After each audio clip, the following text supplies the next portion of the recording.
Hello and welcome, my friend. Right now, you're either listening to or watching the Travel Inspired podcast. We are your travel agent host, Rob Kerri Stuart, coming to you from the CMV studio in beautiful Orlando, Florida. If you're new to the show, CMV stands for our travel agency, Creating Magic Vacation. This is episode number 165, Solo Travel. And that really has become a phenomenon, specifically in river cruising. But also, we're seeing people do solo trips to Disney and also to Europe. But usually, they'll join an existing group, but they're traveling without anyone else they know. That's kind of what the solo means. Yes. So, well, unless, of course, they bring some friends with them, but still solo. They like to have their own space. That is usually if they're going to bring a friend, they're going to share a cabin or trips. Yeah, we get that. Yeah, but not in all cases. Also, we're going to tell you about a cruise line very popular in the UK right now that is just starting to make inroads and market to US travelers. And they don't have just specific solo sailings, meaning you can't put two people in the cabin. Yeah, that is their specialty. But think about this. It is an entire ship that only has solo cabins. And that's on every sailing that are specified with this. So if you're traveling with a friend, you will each have your own cabin. Which means you and I can't go. Well, we can. We would just have to get separate cabins. Yeah, but that'd be crazy. I know. We wouldn't do that. I think it's a brilliant move that you can't do on a mass market ocean cruise line, but you can certainly do this on a river cruise in Europe. So if you follow us on our other podcast, Disney Travel Secrets, you know that late October and half of November was super crazy with our travel schedule. We had a conference over at Universal with about 70 of our other travel partners like cruise lines and tour companies. It was like, wow. Well, there had to be 20 or 30 at least different cruise lines there. And of course, you had the main ones like Carnival, Royal, Norwegian, Disney, also MSC Cruises. Which is probably the most affordable mass market cruise line that sails from any U.S. port. Keep that in mind. But also, I think at least maybe 9 or 10 river cruise lines. And most people can think of usually one, and that would be Viking. So we're going to tell you about a couple more. Yeah, but after that conference, we were home for just a couple of days, and then we headed out to Disneyland for the Disney Agency Owners Conference called the Earmarked Summit. Now, going back to that event we did at Universal, what made it so different, it's like 20 minutes away. So there's no reason for us to stay on property. It was just best to save the money, but we were driving back and forth every day. And that got to be pretty tiring. Yeah, Orlando traffic bad. I hate Orlando traffic. Oh my gosh. Well, and then all of this got topped off with, we were invited to be on Disney Cruise Line's christening cruise for the brand new Disney Destiny. Yes. I do want to give a shout out to our Disney Travel Secrets social media manager. Her name's Sarah. She knocked it out of the park, getting our content out there consistently, specifically on Instagram while we were on that cruise. Yeah. So literally the best social media and Instagram numbers we have ever had since we started that particular channel. And it really came down to two things. It was a slight change in strategy and timing that perfectly aligned with the christening cruise of, again, the Disney Destiny. So 30 days prior to that, we were getting on average about 40,000 views over a rolling 30-day period. Yeah, but as soon as we got on that ship, the numbers quickly went up to 60,000 views, again, over a rolling 30 days, and then to 90,000 the next day. And that's when it really took off. The next day it went from 90 to like 390 and then over 500. And as of when we recorded this in December, our numbers, again, 30-day rolling period, over 1.2 million. Also, we went from about 11,000 followers to just over like 13, maybe 600 at this point, which doesn't sound like a big number for a lot of you, but for us, it was huge. Again, this is on the Disney Travel Secrets Instagram account. Yeah, I think we need to step up our Instagram for Travel Inspired, though. We will definitely be doing that. Because, one thing is we are always getting content, no matter where we're at. We travel a lot. It is our job. But we never have had like a system for officially getting it out very, very quick, just like we did with the christening cruise. So again, huge thank you out to Sarah. Go check out Disney Travel Secrets on Instagram, but also make sure that you are following Travel Inspired, because in 2026, we have a strategy to bring you more travel content that is outside of the Disney universe. I know we have 4 cruises on 3 different trips to Europe that we're going to be sharing, plus some really big projects, again, specifically for European river cruise. But that also inspired us to get back to adding a lot of content, again, to Travel Inspired Instagram. So why not follow us on both Disney Travel Secrets and Travel Inspired? And you forgot to mention the Travel Inspired YouTube channel. Oh, yeah. And some of you are probably watching that here. Yeah. I got to say, it is really, really nice to be home. We were home for a couple of weeks, and to be able to really get back into our normal routine. of course, right before the holidays. So our next trip is on the Disney Fantasy on December 17th, and then we are home at least until February. Yeah, we're not going anywhere. So since we moved into our new house last year, I really love coming home to this place after traveling. The previous 2 years we were renting again to see what part of Orlando and technically Windermere we wanted to live in. But we were renting in a community that just wasn't us. It was a really nice house. Now we live in a community and this is our home. Yeah, I really, really like it. And I feel like there is a sense of community more so than anywhere else we've ever been. Yeah. Speaking of the holiday season, here's a question for those of you listening to us right now. Are you traveling for Christmas this year? And if so, are you flying or driving? Yeah. So looking back to what happened with the airlines just right before Christmas, it's good to know that things are looking back to what happened with the airlines about a month ago, right before Thanksgiving. Crazy. Things are pretty much back to normal. Yeah. And the number of people that are going to be traveling and flying for the holidays has gone up. But we also know flying can be one of the biggest stress points when it comes to travel. Well, one thing I don't like about flying in general is how often, you guys probably know this, how often the pricing fluctuates. To me and to us, that is very frustrating. I mean, flying out to LA for the Earmark conference at Disney, great experience. We were flying business class on Delta because there really is no first class in the USA. I think probably you guys know that. So again, we're flying business class on Delta. Great experience. Yeah. Then flying from Orlando to Fort Lauderdale for the Disney Destiny cruise, not so much. I mean, And some of you might be saying, oh my gosh, like Mickey, or no, Goofy. Orlando to Fort Lauderdale. Why didn't you drive or take Brightline? And the easiest answer for that is we do not drive down the Turnpike or I-95 to Fort Lauderdale or Miami anymore.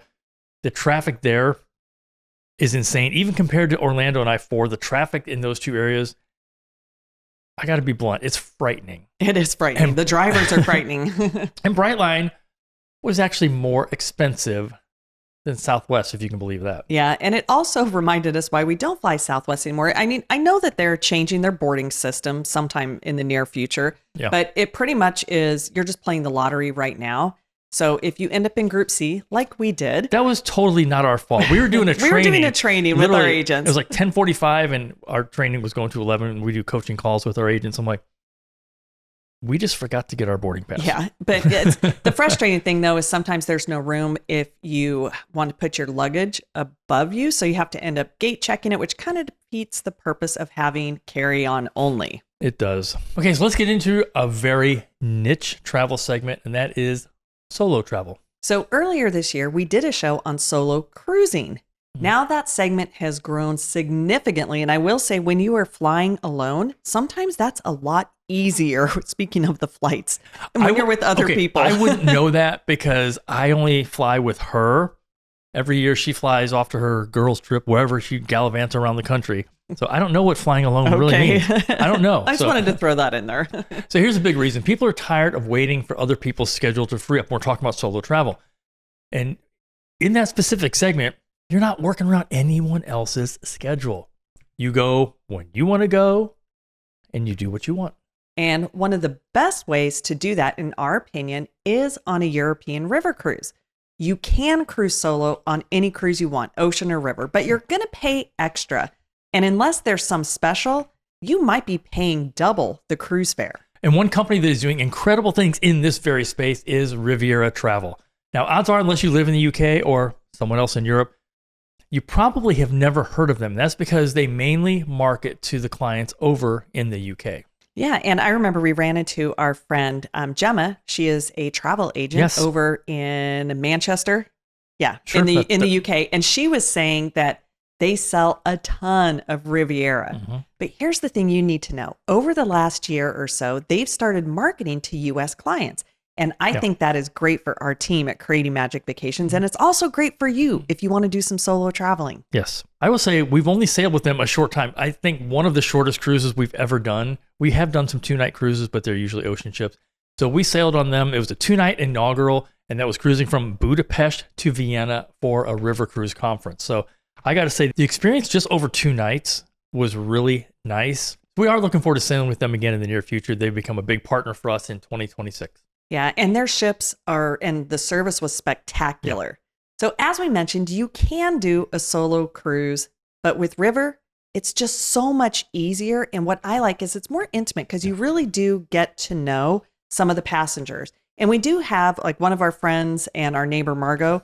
She's also one of our clients. She is a master. Like I would call her a guru at solo cruising. Absolutely. And specifically, she does a lot with Disney, but there's some things she just likes about being on her own. And one trend that we're seeing specifically with river cruises in Europe, I know I'm going to say this again because we do say it a lot, that is how far out you can book these cruises. This isn't something we were seeing, I think, but unless I just totally forgot, we were not seeing this a lot before the global shutdown. So to us, and I think to the industry, this is relatively new. Yeah, and as much as we would love to see this on Disney Cruise Lines, they just don't open their schedules out. But most of the river cruises are booking not only into 2027, but also 2028, if you can believe that. Well, I'm working on literally a couple cruises right now on the Danube River in 2027. So we're going to do a couple full ship charters we're excited about. And the cruise line, everybody knows, including you, I'm assuming, because they do advertise like crazy. And then that is Viking. And again, they're doing bookings into 2028. And one thing with Viking is you do have to pay it off in full out further than a lot of the cruise lines. Yeah, especially to get some of those special offers that they do. And so that is something that is unique to them. But back to Riviera Travel, they have so many solo sailings. I can't even break them all down on this show because it would take a lot of time. So we're seeing 7-night sailings in the different rivers in Europe, specifically as low as 3,500.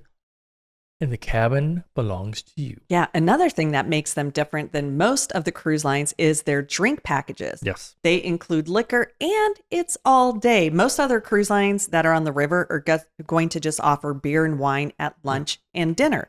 And then you can pay for any other specialty cocktails. I know. And so especially from a travel agent standpoint, that is a huge selling point. And it's why drink packages are so popular on the ocean cruise lines.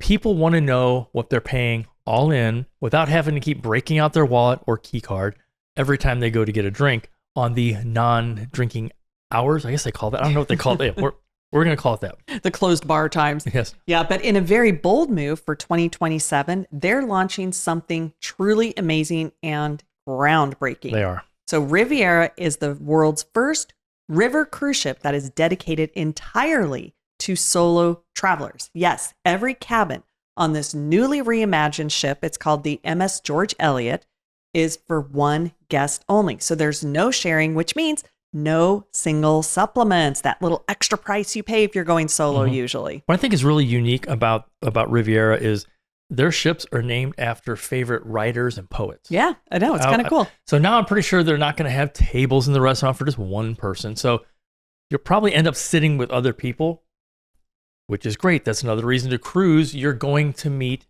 new friends. I love that when we go on river cruises. I know. Because the ships are smaller, so you do get to know your fellow passengers.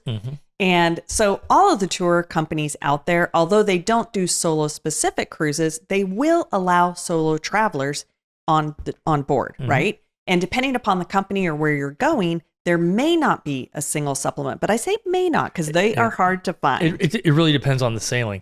And this is why it's always best to work with a travel agent like our team here at Creating Magic Vacations.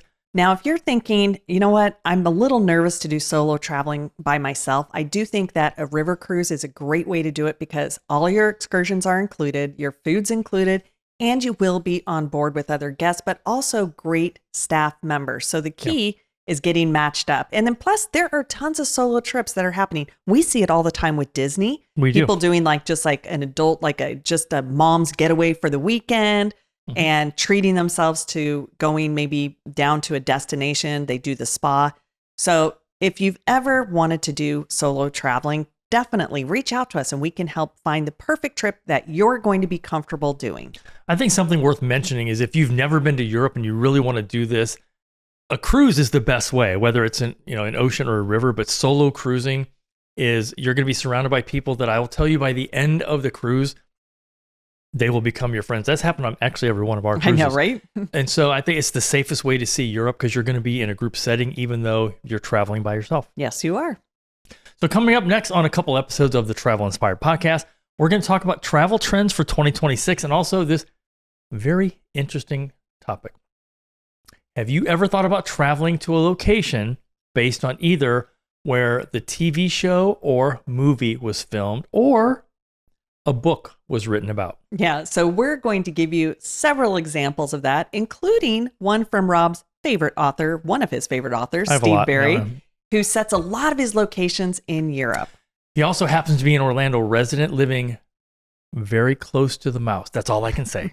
And even though this episode was about solo travel, our motto is travel is always better with friends. So maybe you're going to make some new ones. Yes. But thank you so much for listening. And a special thanks to those of you who are watching us on our YouTube channel, Travel Inspired. And we're going to leave you with this. Whenever and wherever you travel, travel inspired.